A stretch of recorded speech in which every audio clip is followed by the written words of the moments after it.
Hello dear students, how are you all? Hope you all are doing very good.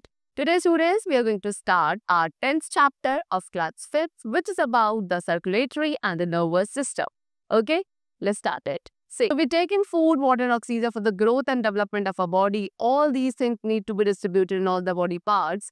The organ system which transports oxygen, nutrients and water throughout our body is called circulatory system. It also collects carbon dioxide and wastes for excretion and send them to respective organs. So student, what they're saying कि हम सभी क्या करते हैं, food, water, oxygen, इन सभी चीज़ों का intake करते हैं अपनी बॉडी के ग्रोथ एंड डेवलपमेंट के लिए. एंड ये सभी चीज़ें हमारी बॉडी के अंदर जाने के बाद स्टूडेंट क्या इनका डिस्ट्रीब्यूट होना बहुत ज़्यादा ज़रूरी है. सो एक ऐसा ऑर्गन सिस्टम जो क्या करता है, ऑक्सीजन, न्यूट्रन, वाटर, इन सभी चीज़ों को थ्रू आउट आवर बॉडी, हमारी पूरी बॉडी में डिस्ट्रीब्यूट करता है, ट्रांसपोर्ट करता है, उस ऑर्गन सिस्टम को सर्कुलेटरी सिस्टम कहा जाता है. इसके साथ साथ इस सिस्टम का काम है कि कार्बन डाइऑक्साइड एंड वेस्ट भी जो हमारी बॉडी में प्रोड्यूस होता है उसको कलेक्ट करता है for excretion and then it send them to respective organ. So the circulatory system. अब हमारा सर्कुलेटरी सिस्टम स्टूडेंट किसका बना है, हार्ट एंड ब्लड वेसल्स का बना है. Blood vessels mainly are of 3 types, that is arteries, veins and capillaries. Blood is an essential fluid in this system and blood जो है एक बहुत एसेंशियल फ्लूइड है, बेसिकली ब्लड ही है जिसको हार्ट के थ्रू पंप किया जाता है एंड ब्लड वेसल्स के थ्रू ब्लड ही क्या करता है, फ्लो करता है throughout our body. Okay, चलो now the heart. What is heart? Heart is a strong and muscular organ. Heart एक काफी स्ट्रॉन्ग एंड मस्कुलर ऑर्गन है जो एक पंपिंग मशीन की तरह फंक्शन करता है. The heart lies between the lungs. Heart हमारे लंग्स के बीच में होता है, slightly towards left side of the chest. थोड़ा सा जो है ज्यादा टिल्टेड जो है वो हमारी चेस्ट के लेफ्ट हैंड साइड है हमारा हार्ट. And therefore, इसीलिए जो लेफ्ट लंग है it is little smaller than the right. The size of the heart is about the size of our fist. Fist is this. Okay. जब आप अपनी इस तरीके से हैंड को क्लोज करते हो तो ये जो मुट्ठी बनती है, फिस्ट बनती है, इतने ही साइज का हमारा हार्ट होता है, not more than that. It contracts and relaxes continuously to pump blood to all the body parts. ठीक है, हार्ट क्या करता है, रेगुलर बेसिस पे कॉन्ट्रैक्ट रिलैक्स करता रहता है एंड इसी कॉन्ट्रैक्शन एंड रिलैक्सेशन के थ्रू, हार्ट के थ्रू ब्लड को पंप किया जाता है to all the body. Blood is a red colour fluid. अब ब्लड क्या है, ब्लड एक रेड कलर का फ्लूइड है जो कि ब्लड वेसल्स में फ्लो करता है. सो स्टूडेंट की जो रेड कलर है हमारे ब्लड का वो एक रेड पिगमेंट की प्रेजेंस की वजह से, विच इज कॉल्ड हीमोग्लोबिन, जिसको हीमोग्लोबिन कहा जाता है. एंड हीमोग्लोबिन का ही काम है जो क्या, ऑक्सीजन को कैरी करना to all the body parts. यानी कि हीमोग्लोबिन एक रेड पिगमेंट जिसके 2 फंक्शन है मेनली, एक तो हमारे ब्लड को रेड कलर प्रोवाइड करना एंड सेकेंडली ऑक्सीजन कैरी करना to all the body parts. Next, the blood flows only in one direction. Blood जो है हमारा केवल एक ही डायरेक्शन में फ्लो करता है हमारी ब्लड वेसल्स में. It can not flow back because of the walls present in blood vessels. And blood जो है वापस नहीं आ सकता, फ्लो बैक नहीं कर सकता, किसकी वजह से, उन वॉल्स की प्रेजेंस से जो ब्लड वेसल्स के अंदर होती हैं एंड वो ब्लड को केवल एक ही डायरेक्शन में फ्लो करना अलाउ करती है. Blood vessels are the tubes which run throughout our body like a network and there are 3 types of blood vessels. So mainly students, blood vessels क्या है, ऐसी ट्यूब्स हैं जो हमारी पूरी बॉडी में रन करती हैं एक नेटवर्क की तरह. एंड 3 टाइप्स की ब्लड वेसल्स होती हैं, as I told you, arteries, veins and capillaries. Okay, arteries carry blood rich in oxygen from the heart to the rest of the body. So arteries कौन सी blood vessels है जो कि ऐसे blood को carry करती है जो ऑक्सीजन रिच होता है एंड कहाँ से, हार्ट से लेकर जाती है to rest of the body.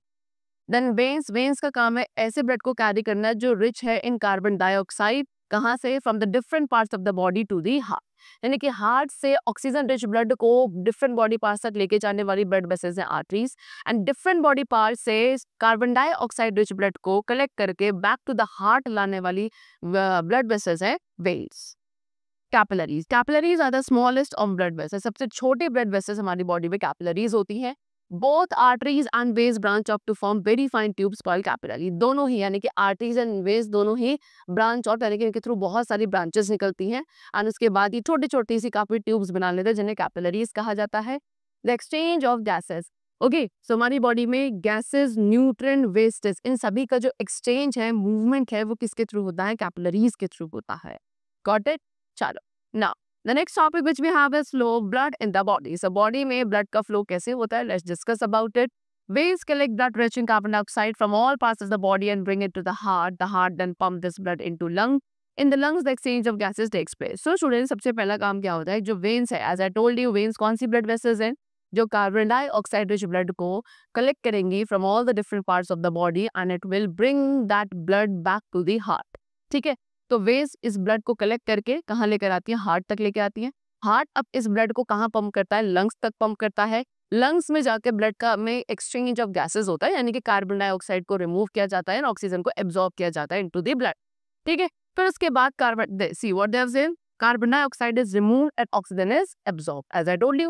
Then this oxygen rich blood then returns to the heart. अब ये जो ब्लड है अभी ऑक्सीजन रिच ब्लड हो चुका है, अब इसको वापस कहाँ भेजा जाएगा? हार्ट में भेजा जाएगा।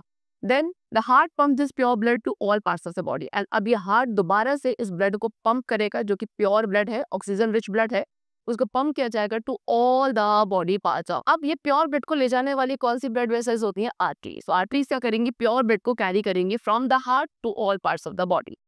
Blood picks up nutrients from the digestive system. अब ब्लड क्या करता है? ब्लड डाइजेस्टिव सिस्टम में से न्यूट्रिएंट्स को भी कैरी कर लेता है और उनको डिफरेंट पार्ट्स तक ट्रांसपोर्ट करता है। Similarly it collects wastage from all parts and brings them to excretory organs. And जब डिफरेंट बॉडी पार्ट्स तक ब्लड को न्यूट्रिएंट्स को लेके जाता है, तो उन बॉडी पार्ट्स से जो ऑलरेडी डाइजेस्टेड या ऑलरेडी प्रोड्यूस वेस्ट है, उनको कलेक्ट करके वापस लेकर आता है एक्सक्रीटरी ऑर्गन्स। एंड इस तरीके से ये साइकिल जो है it continuously goes on. Okay, so this is how the flow of blood takes place in our body. The next topic which we have is heartbeat.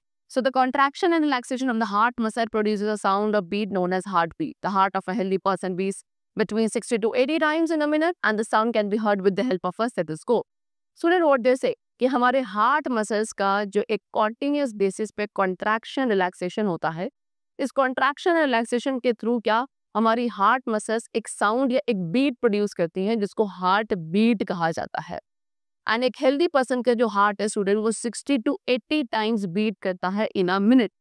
And इस sound को आप एक डिवाइस, एक इंस्ट्रूमेंट के through सुन सकते हैं, which is known as stethoscope. The pumping of blood by the heart causes a rhythmic wavy movement of blood in our arteries and veins known as pulses. So ये जो blood का pump होता है, pumping की जाती है by the heart, heart हमारा जो ब्लड का पंप करता है, इसके पंप करने से एक रिदमिक, एक वेवी मूवमेंट प्रोड्यूस होता है ब्लड का हमारी आर्टरीज एंड वेन्स के अंदर, जिन्हें पल्स कहा जाता है। एंड पल्स रेट हमें बताता है कि हाउ फास्ट और slow our heart is beating, कितना फास्ट या स्लो हमारा हार्ट बीट कर रहा है। That could be identified by the pulse rate. Doctors check your pulse rate by putting 2 fingers on your wrist. Doctors भी हमारे pulse rate को check करते हैं हमारी रिस्ट वाले पोर्शन पे, कि अपनी 2 फिंगर्स को रख के क्या चेक किया जाता है? हमारे पल्स रेट को चेक किया जाता है। चलो, so this was all about the circulatory system, and now next we have to discuss about nervous system. Okay, so the nervous system is also known as the master system of our body, as it controls all the functions of our body. It consists of 3 main parts, that is the brain, spinal cord and a network of nerves. So students, nervous system ये हमारी body का master system कहा जाता है, because इसका जो main function है वो क्या है कि बाकी जितने भी बॉडी सिस्टम है हमारी अंदर, उन सभी को कंट्रोल एंड रेगुलेट करना, कोऑर्डिनेट करना। So mainly nervous system 3 part से बना है, that is brain, spinal cord and एक नेटवर्क है बहुत बड़ा नर्व्स का।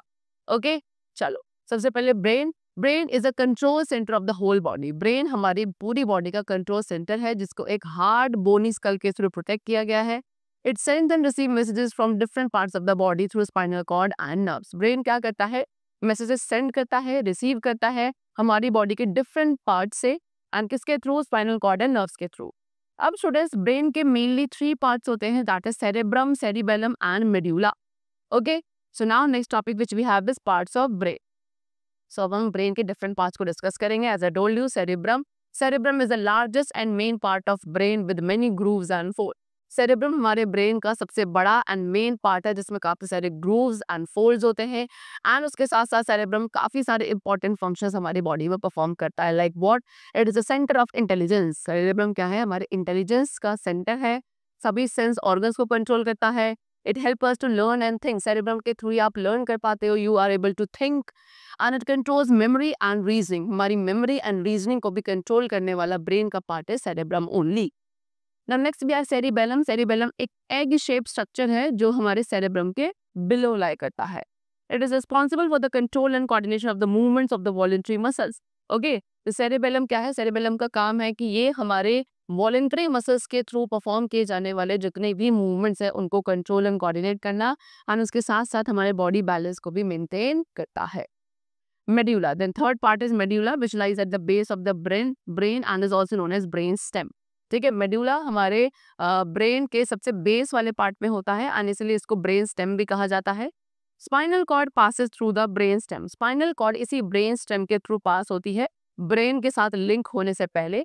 And it controls functions of involuntary muscles. Medulla का काम है हमारे जितने भी इनवॉलंटरी मसल्स है. Involuntary muscles are those muscles which are not under our control. Okay, ऐसे मसल्स जो हमारे कंट्रोल में नहीं है, जो अपनी विल से काम करते हैं, हमारी विल से काम नहीं करते हैं, उन्हें इनवॉलंटरी कहा जाता है. एंड वॉलंटरी मसल्स वो थे जो हमारे कंट्रोल में होते थे, हमारे विल के अकॉर्डिंग काम करेंगे. सो मेड्यूला क्या करता है, मेड्यूला जितने भी इनवॉलंटरी मसल्स के मूवमेंट्स है उनको कंट्रोल करता है, like breathing, heart beat, digestion. The next part of the nervous system was spinal cord and nerves. Let's discuss about that. So spinal cord is a long and thick bundle of nerves protected by the vertebrae. Spinal cord क्या है student, एक long and thick bundle है nerves का जो vertebrae के through protect किया जाता है. ये हमारे ब्रेन के साथ कनेक्टेड होता है at the medulla. As I told you, messages travel through the spinal cord. जितने भी मैसेजेस हैं वो स्पाइनल कॉर्ड के थ्रू ही ट्रैवल करके ब्रेन तक पहुंचते हैं. They are sent to and from the brain and the rest of the body. ठीक है, सो सारे मैसेजेस ब्रेन तक जाते हैं स्पाइनल कॉर्ड के थ्रू एंड ब्रेन से वापस आते हैं स्पाइनल कॉर्ड के ही through. Okay, and then rest of the body तक ट्रांसपोर्ट किए जाते हैं. Now types of nerves, कितने टाइप्स की नर्व्स होती है स्टूडेंट्स? तो मेजरली 3 टाइप्स की नर्व्स है, that is sensory nerves, motor nerves and mixed nerves.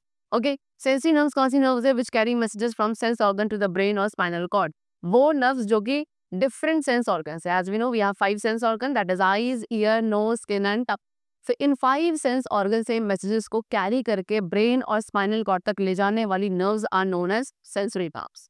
Okay, the next we have motor nerves, carry orders from the brain और spinal cord to the rest of the body. अब जब sense organ से messages कहाँ गए हैं, brain या spinal cord तक गए हैं, तो ब्रेन और स्पाइनल कॉर्ड उसके बाद इंफॉर्मेशन या ऑर्डर सेंड करता है एंड उन ऑर्डर को ब्रेन या स्पाइनल कॉर्ड से लेकर रेस्ट ऑफ द बॉडी तक ले जाने वाली nerves are known as motor nerves. And the last we have mixed nerves. Mixed nerves का काम है दोनों ही मैसेजेस यानी कि मैसेजेस एंड ऑर्डर्स दोनों को ही कैरी करती हैं to and from the brain और spinal cord. Now the last topic which we have of this chapter is reflex action. So sometimes our body needs to act quickly for its safety. See what they're saying, कभी-कभी students हमारी body को बहुत ही ज्यादा quickly क्या करना पड़ता है, response करना पड़ता है, एक्ट करना पड़ता है अपनी सेफ्टी के लिए. For example, if we accidentally touch a hot pan, we pull back our hand at once to avoid getting burn. In such cases, there is not enough time for a message to reach the brain. As soon as the spinal cord receives the message, it sends the order directly to the body. Please read what they're saying. Example, कि if accident, अगर हम गलती से accidentally से एक hot pan को touch कर ले, सो हम अपने हाथ को तुरंत वहां से क्या कर लेते हैं, हटा लेते हैं, विड्रॉ कर लेते हैं, सो दैट हमारा हाथ क्या रहो, जले ना. Okay, it does not get burn. So इस एक्शन को परफॉर्म करने के लिए स्टूडेंट्स हमारे पास इतना टाइम नहीं होता है कि मैसेज पहले ब्रेन तक जाएंगे, देन ब्रेन उसे ऑर्डर भेजेगा and then we will withdraw our hand. इतने में हमारी बॉडी जो है क्या हो जाएगी, अनसेफ जोन में चली जाती है. ओके, सो इसीलिए क्या होता है, जैसे ही मैसेजेस स्पाइनल कॉर्ड तक पहुंचते हैं, स्पाइनल कॉर्ड अपने ब्रेन तक भेजे बिना ही क्या करता है, एक ऑर्डर सेंड कर देता है एंड हमारी बॉडी तुरंत क्या करती है, रिस्पॉन्ड करती है. ओके, चलो, we pull our hand back before even realising what had happened. And तुरंत हम अपने हैंड को इस तरीके से पुल बैक कर लेते हैं बिना ये रियलाइज करने कि एक्शन में हुआ क्या है. सो ये जो ऑटोमेटिक एंड क्विक एक्शंस है, इन्हीं को रिफ्लेक्स एक्शंस कहा जाता है. एंड ये सभी रिफ्लेक्स एक्शन को कंट्रोल करने वाला ऑर्गन कौन सा होता है, स्पाइनल कॉर्ड होता है.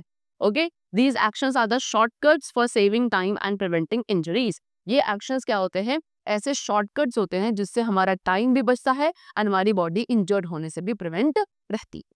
Okay, so the chapter is completed. I hope you all must have understood very clearly about the circulatory system and the nervous system of our body. We'll meet you very soon in the next class, and then take care and thanks to everyone.